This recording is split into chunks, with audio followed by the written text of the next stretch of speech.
ഈ വിറക് കത്തിക്കുന്ന പുക ഗ്യാസിനേക്കാൾ healthy way of cooking, tasty way of cooking എന്നൊക്കെയാണ് നമ്മൾ അതിന് പറയാ. വിറകടുപ്പിൽ വെക്കുന്ന ഭക്ഷണത്തിന് ഡയറക്റ്റ് ഉള്ളിലേക്ക് ബ്രീത്ത് ചെയ്തെടുക്കാൻ പാടില്ലാത്ത പുകകൾ. നമ്മൾ എന്തെങ്കിലും കത്തിച്ചിട്ട് വരുന്ന പുകയുണ്ടല്ലോ, അതിന്റെ മെയിൻ സാധനം ബൈ പ്രോഡക്റ്റ് ആണ് ഈ കാർബൺ പാർട്ടിക്കിൾസ്. ഇതാണ് ശ്വാസകോശത്തിലൊക്കെ പോയി ഡെപ്പോസിറ്റ് ആയി നമ്മൾ ഈ പിഴിഞ്ഞ് കാണിക്കുന്ന കറുത്ത ടാർ എന്ന് പറയുന്ന സാധനം. അപ്പോൾ അത് ഈ പറയുന്ന പുകകളിലല്ലാണ്ട് എന്തൊക്കെ കത്തിച്ച് കഴിഞ്ഞാൽ, അഗർബത്തി കത്തിച്ചാലും, മൊസ്കിറ്റോ കോയിൽ കത്തിച്ച് കഴിഞ്ഞാലും, നമ്മൾ പേപ്പർ കത്തിച്ചാലും, പ്ലാസ്റ്റിക് കത്തിച്ചാലും, എന്ത് സാധനം കത്തിച്ച് കഴിഞ്ഞാലും, വിറകടുപ്പ് കത്തിച്ച് കഴിഞ്ഞാലും എല്ലാം ഇതിൻ്റെ ഉള്ളിൽ നിന്ന് വരുന്നത് ഇതേ സ്മോക്കാണ്. ഒരുപാട് കാലമായിട്ട് സ്മോക്ക് ശ്വസിച്ചിട്ടുള്ള ആൾക്കാർക്ക് ബ്രോങ്കോസ്കോപ്പി എന്ന് പറഞ്ഞൊരു പ്രൊസീജിയറിനുള്ളിലേക്ക് ഇങ്ങനെ ട്യൂബ് ഇട്ട് നോക്കുന്നത്, അതൊക്കെ ഇട്ട് നോക്കുമ്പോൾ അവരുടെ ഈ നമ്മുടെ പുറത്തെ തൊലി പോലെ തന്നെ ശ്വാസകോശത്തിലേക്ക് പോകുന്ന കുഴലുകളിലൊക്കെ തൊലിയുണ്ട്.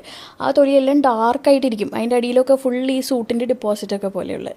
സ്മോക്ക് ചെയ്യുന്ന ആൾക്കാർക്ക് മാത്രമല്ല, വിറകടുപ്പ് നന്നായിട്ട് ഉപയോഗിക്കുന്ന നമ്മുടെ അമ്മമാർക്കൊക്കെ ഈ സ്മോക്ക് ചെയ്യുന്ന ആൾക്കാർക്ക് ഉണ്ടാവുന്ന അതേപോലെയുള്ള ശ്വാസമുട്ടാണ് കാണുക. മൊസ്കിറ്റോ കോയിൽസ് ഒക്കെ ശരിക്കും പറഞ്ഞു കഴിഞ്ഞാൽ 50-100 സിഗരറ്റ് കത്തിക്കുന്ന ആ ഹാം ആണ് ഉണ്ടാക്കുക എന്നാണ് പറയുന്നത്.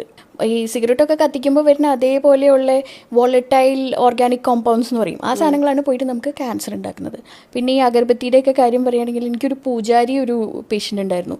ജീവിതത്തിൽ കള്ളു കുടിച്ചിട്ടില്ല, പുകവലിച്ചിട്ടില്ല, ഒരു ദുശീലങ്ങളൊന്നും ഇല്ലാത്ത മനുഷ്യൻ. പക്ഷേ നല്ല COPD ആണ്, നല്ല എൻഡ് സ്റ്റേജ് COPD എന്ന് പറഞ്ഞാൽ ഈ സ്മോക്കേഴ്സിന് വരുന്ന ടൈപ്പ് ശ്വാസം മുട്ട്. കുറച്ച് പ്രായമായിട്ടുള്ള ആൾക്കാർക്ക്